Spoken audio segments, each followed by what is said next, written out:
let's get started with our next episode of cancer. This is cancer in the Gospels.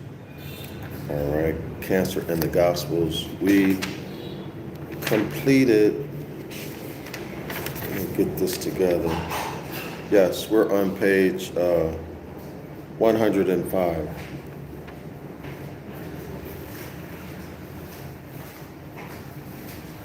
All right, 105, page 105. The link to the book that we're working with, The Gospels and the Zodiac, The Secret Truth About J.C. the Christ Figure by the Reverend Bill Darrell-El. It's in the description area of the video. So let's go ahead and get started, page 105. We're on the subheading, Spiritual Lessons from Cancer, okay? So let's go ahead and get into it. This section begins in characteristic Cancerian fashion with a withdrawal. Okay, so let's see, who's going to withdraw? The apostles have returned from their mission and have begun to tell JC of their experiences. Okay, I'm assuming this is when he sent them out in twos, but let's see. He senses their weariness and suggests that they accompany him into a scheduled place, into a secluded place, to rest for a while. This is at Mark 6:30 through 32. However, their movements are being monitored. The story continues, quote, this is coming from Mark 6:34. When JC landed and saw a large crowd, he had compassion on them because they were like sheep without a shepherd. So he began teaching them many things, all right? That's Mark 6:34. The crab-like urge to retreat into seclusion after an active sortie is in no sense a bad thing. And the text does not imply that it is. So you guys know how a crab will go backwards. It will retreat, right? It goes backwards. That's what he's talking about. For those on the spiritual path, there can be no inactive period. This is funny thinking about it. Funny thinking about it. So you've got to give that free labor, all right? And this is true. You've got to give your labor for free 24/7, all right, without let up. It's funny now looking back, after 30 plus years in Christianity. It's funny looking at it now, but I actually, practice this stuff. And I can look back at it and laugh now. But yeah, they want every ounce of energy and productivity out of you to grow their corporation, their religious organization. Y'all see what I'm saying? And you get nothing. When it's all said and done, you get nothing. You don't walk away with anything, all right? And religion like the one I was in, when you wise up or if you want to leave for whatever reason, they got something for you. You will be ostracized, right? Especially if you know something, something that really happened, something that's true about something that happened between their leaders or people in leadership position, or about their doctrine. They're going to ostracize you and make it so that people will not talk to you. All right? I mean, not even your own family members. Not even your closest friends. And they construe it in such a way where they feel like they're helping you. And others are doing it, probably most are doing it out of self-righteousness, right? But anyway, there's a Bible verse in the New Testament for that. See, this is why I always tell people that the New Testament is genocidal. That's right, it is genocidal. And you should expect that. Why? Because it's Dogon worship. It's Dogon worship. It's outside of nature. Okay? It is outside of nature. So you should expect that. All right? That is genocidal. Now, genocidal means those things, anything that disrupt and destroy indigenous people's families. All right? Or even terminate them. All right? Disrupt, destroy, or even termination. Okay? So let's continue. So it's not just limited to terminating people. Okay? So let's continue. All right. The crab-like urge to retreat into seclusion after an active sortie is in no sense a bad thing. And the text does not imply that it is. Okay? It simply suggests that it is impossible. For those on the spiritual path, there can be no inactive period. In fact, in the organization I was in, they had a status, you were either active or inactive, right? If you were inactive, they would come visit you. And guess how they determined who was active and who was not active? You guessed it. How many hours or when was the last time you were out in what they call the field ministry, preaching and teaching? If you hadn't been out, they would say you're inactive, and they would send their elders and ministerial servants and things like that to your house to try to find out what's going on with you, to help you spiritually, right? So that you can get back out in service.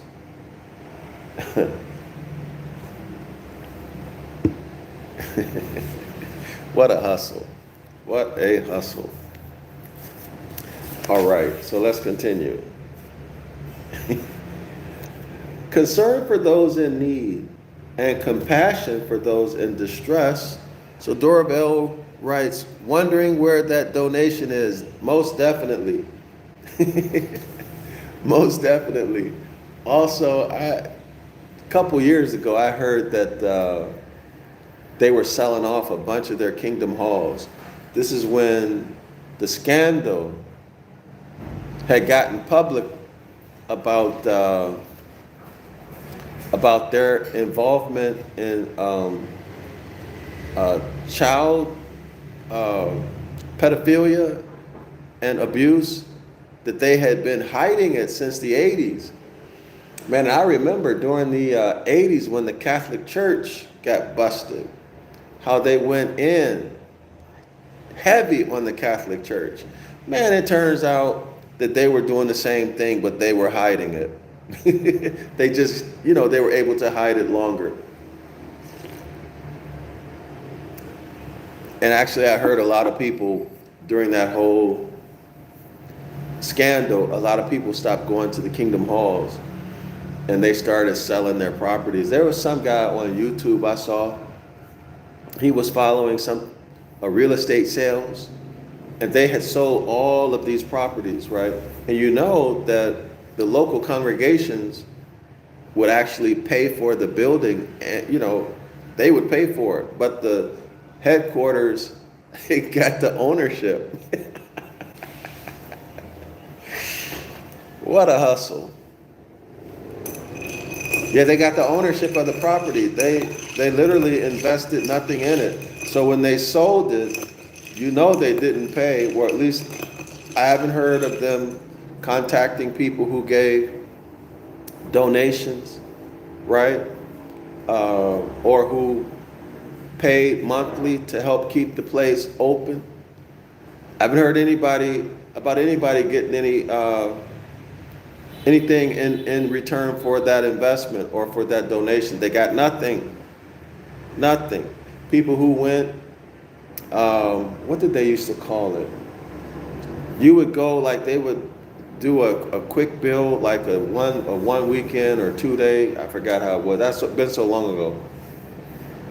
They built this new Kingdom Hall or rehab. If it was or it would be a rehab project, then I've been on.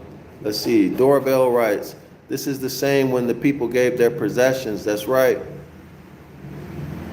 So you get nothing out of all of this labor. You get absolutely nothing out of it. And this is true across all the Christian religions. Why not give a dividend? Is that unheard of? You know what I mean? Why not give people a dividend?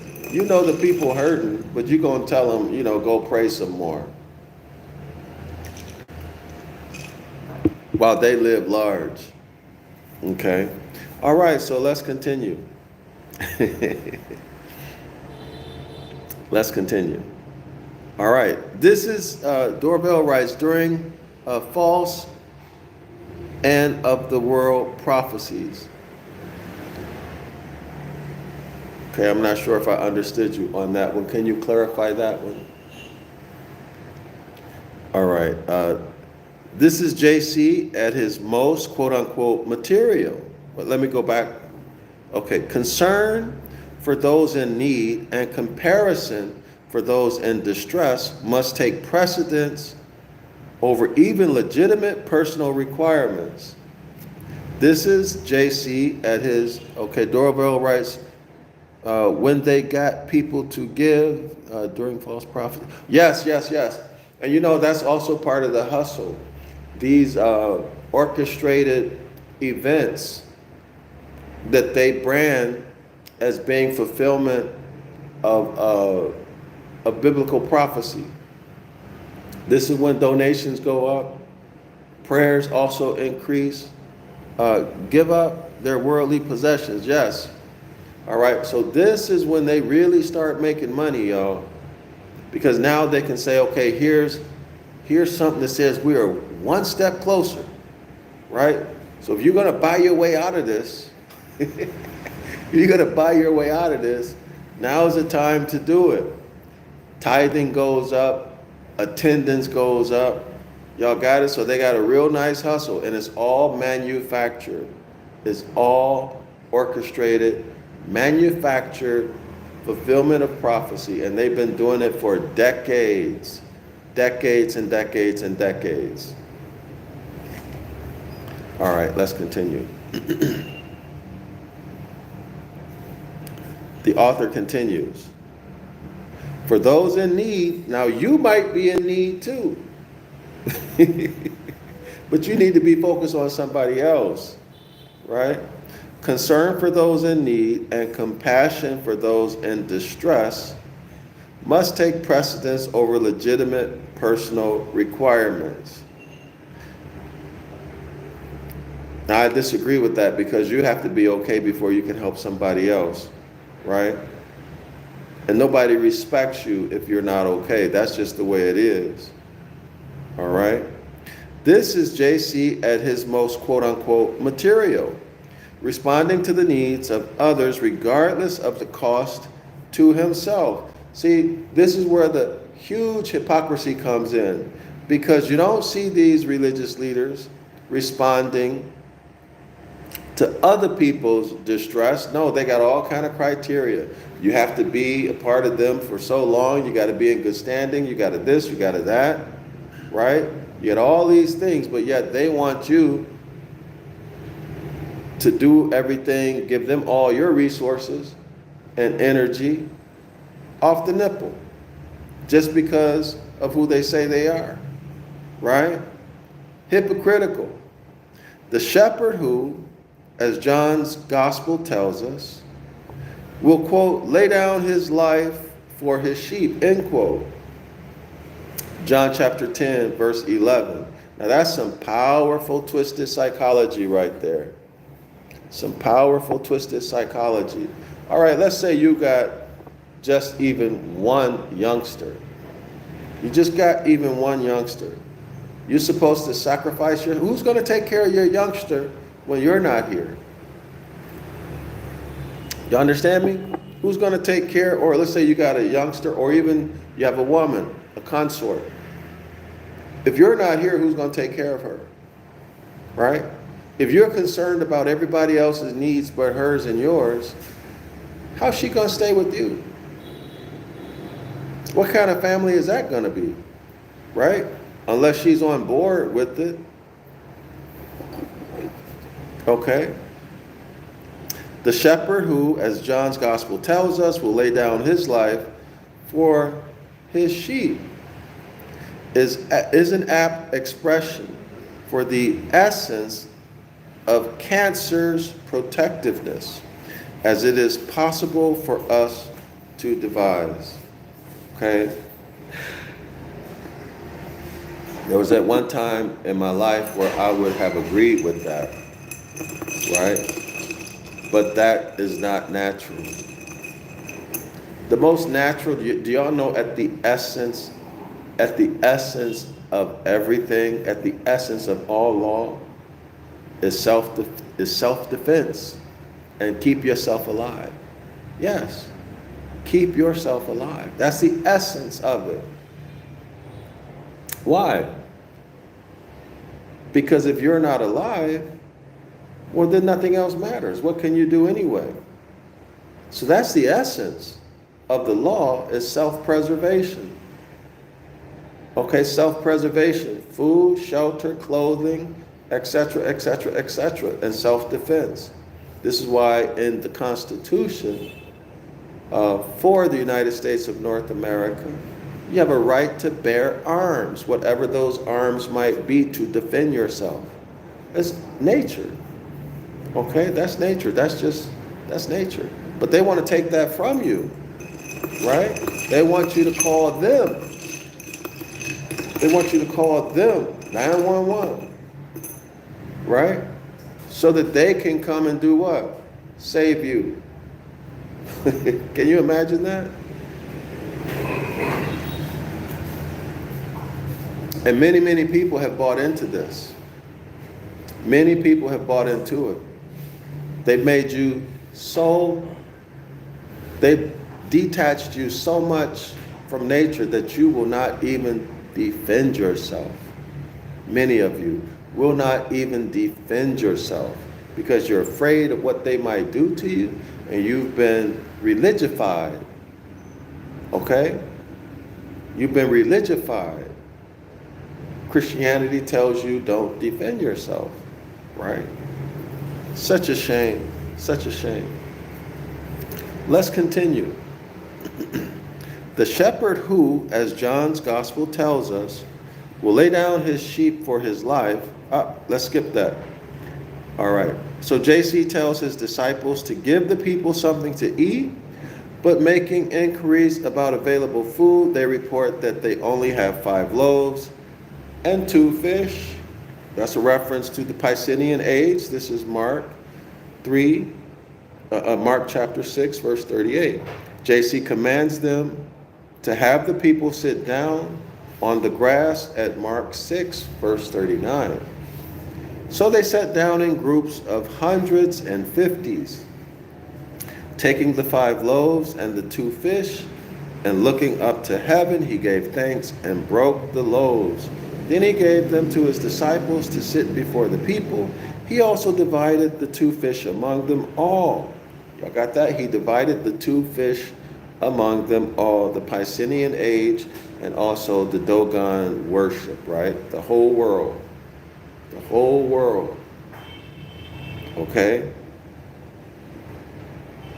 The whole world is feeding off of religion. Dogon worship, okay? In other words, they're under the jurisdiction, under the authority of the Dogon, the Raphaim. That's right, the Raphaim. They all ate and were satisfied. So they all accepted the religion and they're content with it. They consent to giving up their birthright. And the disciples picked up 12 baskets, 12, right? 12 baskets of broken pieces of bread and fish. The number of the men who had eaten was 5,000. This is Mark 6, 40 through 44. This remarkable miracle is repeated almost verbatim a little later in the Gospel of Mark. This is at chapter 8, 1 through 10. There are slight differences, however, and these help us to understand why two similar events, not two accounts of the same event, right? Two separate events, but similar, as some scholars suggest, should be placed close together. To begin with, the two events occur in very different places. The first is in Galilee. No change of location has been indicated since JC was preaching, quote, round about the villages, end quote, near his home. This is Mark 6, verse 6. However, that's interesting. The 6, verse 6, I wonder if there's something to that. That's worth looking into. Somebody should do some etymological work on Mark 6, 6, right? However, this second feeding occurs in Gentile territory, quote, on the coast of the Decapolis. This is Mark 6, 31.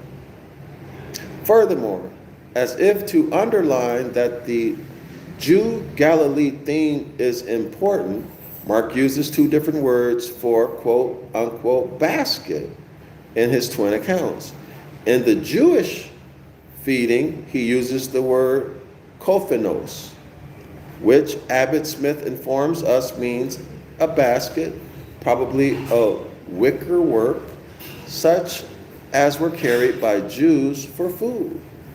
In the Gentile feeding, the word is sphuros. Let me spell this for y'all. S-P-H-U-R-I-S, which is a more generic term, which no Jewish connotation. So it has no Jewish connotations. The numbers also are different and therefore of significance. In the feeding of the 5,000, 12 baskets of surplus are collected from 5 loaves. It is more than likely that 5 and 12 specifically indicate Jews. The 5 books of Moses comprise the Pentateuch, the foundation of Jewish religious life. Religious, y'all, not bloodline. And the 12 is an obvious reference to the 12 tribes of Israel. Similarly, 7 and 4 could obliquely refer to the 70 Gentile nations. There's a footnote, I'm going to go to it, which were scattered around the, quote, 4 quadrants of the earth. So y'all know the 4 quadrants is what? The solstices and the equinox. They form a cross. So 1, 2, 3, 4, right? So that's the 4 quadrants, or the 4 gates, all right? North America is the North Gate. Let's go into the footnote. 70 Gentile nations are mentioned in Genesis chapter 10.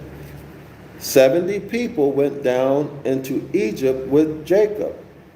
This is Exodus 1, verse 5. And 70 elders were appointed to assist Moses in his ministry. Numbers 11:25. This number has consistently been associated with universality. Isn't it also that they say that 70 elders, but the number was not actually 70, that 70 elders or 70 Jewish people translated the Hebrew scriptures into Greek, right? But it was actually, I think it was actually 72 or 73, but they say 70. So this must be the reason why it's associated with universality. All right. Now, you should note that there's a problem with that. The Septuagint, yes, that's what I'm referring to. Why is there a problem with that? Why is there a problem with that? Y'all think about that. Watch the video I did with Sonetta. All Abrahamic religions are a fraud.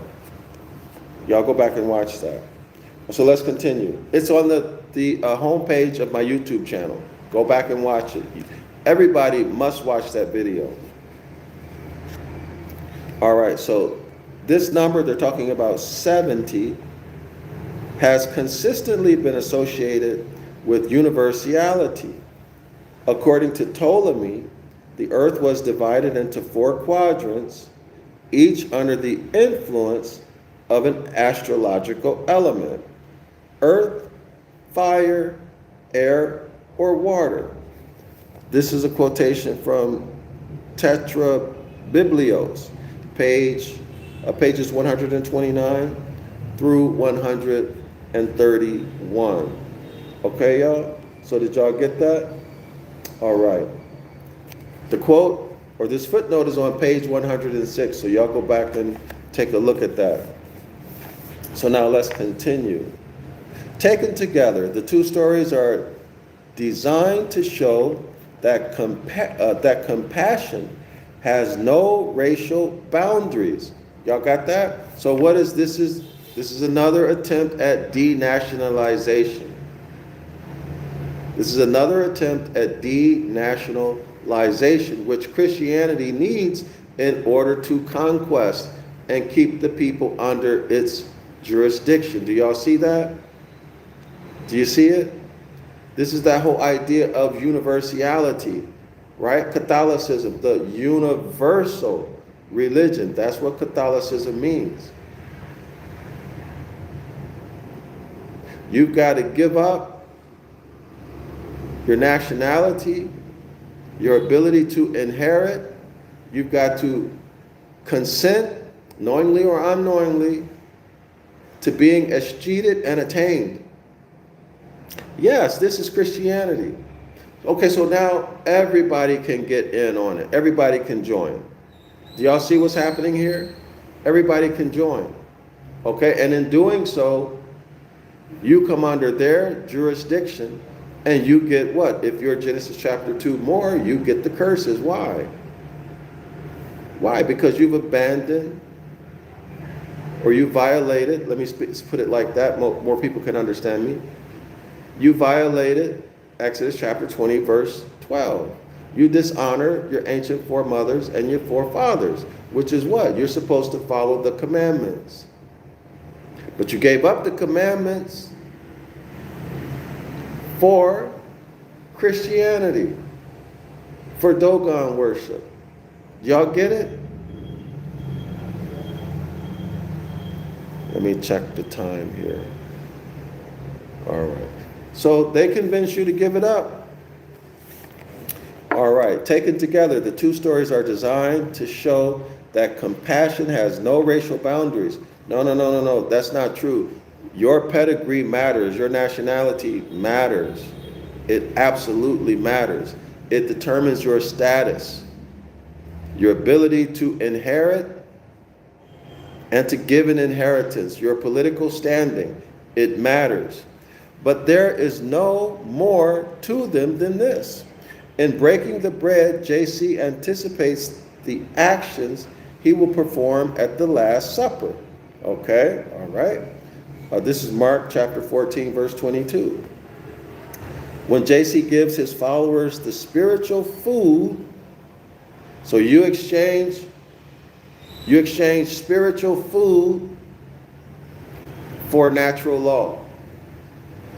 You explain success and achievement philosophy for natural law. Success and achievement philosophy couched or housed as Christian doctrine or some other type of religious doctrine in exchange for natural law. And that's why you're in the position you're in right now. All messed up. And I'm not just talking about financially. I'm talking about emotionally. in every area, all right? In all areas of human activity, you and our people are just all messed up, okay? Because we've been detached from nature, and we don't follow natural law.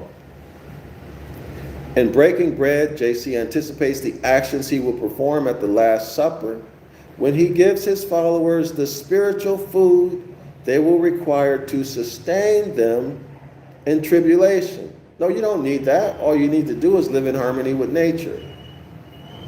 Okay? You live in harmony with nature, you can overcome any obstacle.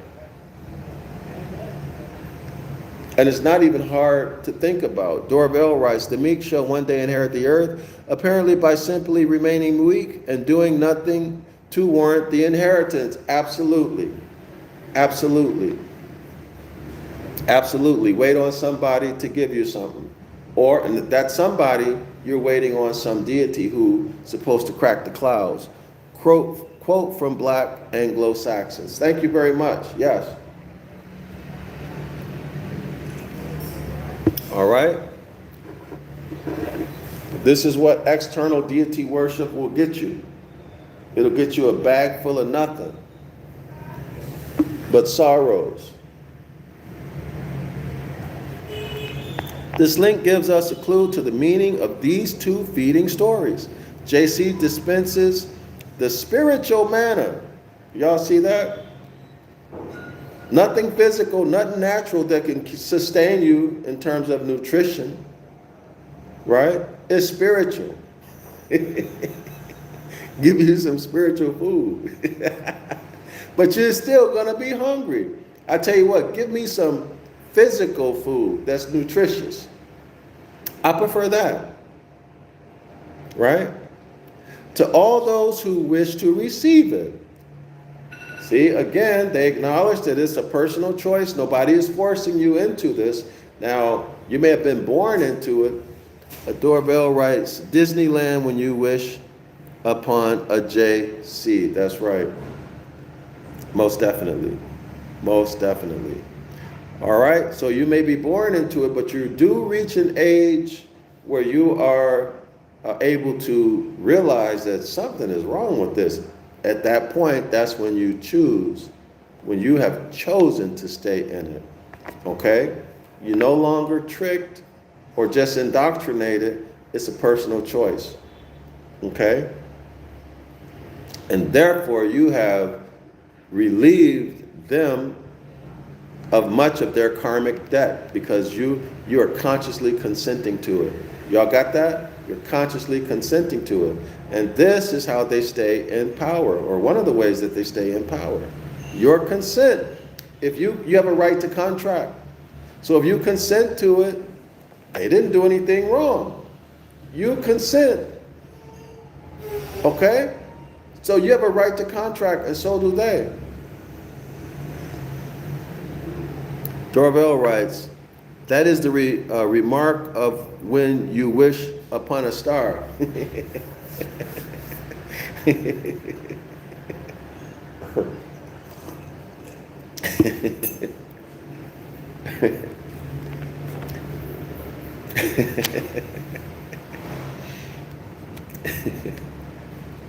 What a hustle, y'all. What a hustle. All right. So this link gives us a clue to the meaning of these two feeding stories, which is this. JC dispenses the spiritual manna to all who wish to receive it. So the spiritual manna is 2 pieces of fish, or fish and bread. That's the manna, right? Or the spiritual food. No one has to go hungry. Y'all got that? No one has to go hungry or to hoard provisions for future consumption. Okay, now isn't that interesting? In other words, they'll always give you something to read. They'll always give you a doctrine, right? They'll always give you something to make you feel good. That's your spiritual food, and you worry about that while they go and they enjoy all of the real physical feasts that the earth can provide. They take it all for themselves. They eat well. They drink well. But you get spiritual food.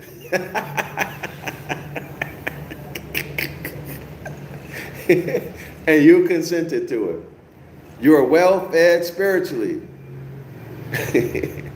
You might be hungry or wondering where your next meal is from, but you got books, you got audios and videos, you got all the spiritual food you need, although your stomach hurt and your children are hungry. Or your youngins are hungry. Let me correct that. Y'all got it? So you get out there and you do even more spiritual work. You do more preaching and teaching. All right. And there is such an abundance that no one has to go hungry or hoard provisions for future consumption. God's bounty is everywhere for those who have eyes to see it. What an admission. What an admission. The earth is abundant or bountiful with real food for those who have the eyes to see it. So they blind you. Christianity blinds you. Okay? Brainwash you. And now instead of giving your time and attention to become wealthy and to enjoy wealth and all of the earth's abundance, you do like I did for decades, an idiot. Pursue the spiritual things, the whole big bag of nothing. That's why I can laugh about it. So I'm not laughing at anybody. I'm laughing because I actually did this. All right? I was the stupid person. But not anymore. The presence of fish in both these stories should alert us to the Piscean motif which runs through this gospel and which reaches a climax in the final section. Fish is the symbol of the new age of Pisces. Y'all got that? Christianity is the new age. There is no new age coming or that just came. The New Testament is new age. All right? A fact which was not lost on the early Christians who ate fish each week on Friday. Now, it's a very interesting story about eating fish on Friday. You can get that in the Devil's Pulpit. The link is in the description area of this video. The day of Venus, the planet exalted in the sign Pisces. Okay, so Venus and Pisces. The catacombs contain many examples of bread and fish as symbols of the Eucharist. All right. Y'all be sure to support the Book of the Law translation project.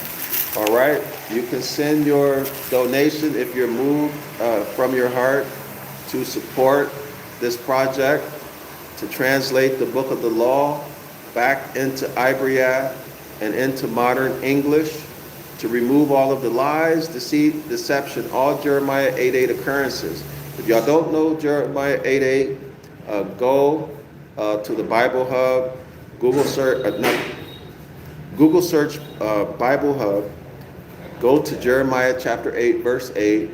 The easiest scripture, let's see, Darrell-El writes, quote from Joseph R. Gibson, God of the Addicted, a psychological, I missed it. Let me see if I can pull it up again. Y'all go to the Bible Hub, all right, and search Jeremiah chapter 8:8. The easiest version to understand is the Amplified Bible version. Okay, y'all read it there. And you're going to see that they wrote lies in the Book of the Law. And so that's what I'm dealing with the Book of the Law translation project. I'm going to remove those lies. I'm going to remove all of the religion. Y'all make sure y'all go do that. Jeremiah 8:8 in the Bible Hub, read the Amplified Bible version. Islam to all the Moors, Shalom.